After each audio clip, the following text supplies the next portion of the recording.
எரேமியா 1:19 சொல்கிறது, உன்னை இரட்சிக்கும்படி நான் உன்னோடு இருக்கிறேன். கர்த்தராகிய இயேசு கிறிஸ்துவை ஆண்டவர் என்று நீ விசுவாசி, அப்பொழுது நீயும் உன் வீட்டாரும் இரட்சிக்கப்படுவீர்கள். பயப்படாதிருங்கள். நீங்கள் நின்று கொண்டு இன்றைக்கு கர்த்தர் உங்களுக்கு செய்யும் இரட்சிப்பை பாருங்கள். கர்த்தர் என் பெலனும் என் கீதமும் ஆனவர். அவர் எனக்கு இரட்சிப்பும் ஆனவர். அவரே என் தேவன். தானியேலை சிங்கங்களின் கைக்கு தப்புவித்த அவரே தப்புவிக்கிறவரும் இரட்சிக்கிறவரும் வானத்திலும் பூமியிலும் அடையாளங்களையும் அற்புதங்களையும் செய்கிறவருமாய் இருக்கிறார். இயேசு திரும்பி அவளை பார்த்து, மகளே, திடன்கொள், உன் விசுவாசம் உன்னை இரட்சித்தது என்றார். அந்நேரம் முதல் அந்த ஸ்திரீ சொஸ்தமானாள். இயேசுவின் நாமத்தின் நிமித்தம் நீங்கள் எல்லாரும் பயக்கப்படுவீர்கள்.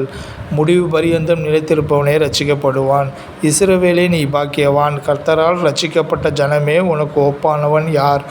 உனக்கு சகாயம் செய்யும் கேடகமும் உனக்கு மகிமை பொருந்திய பட்டயமும் அவரே. இரட்சிப்பு கர்த்தருடையது. தேவரீருடைய ஆசீர்வாதம் உடைய ஜனத்தின் மேல் இருப்பதாக. தேவனே நம்மை ஆசீர்வதித்து உயர்த்துகிறார். தேவனுக்கே மகிமை உண்டாவதாக. ஆமேன்.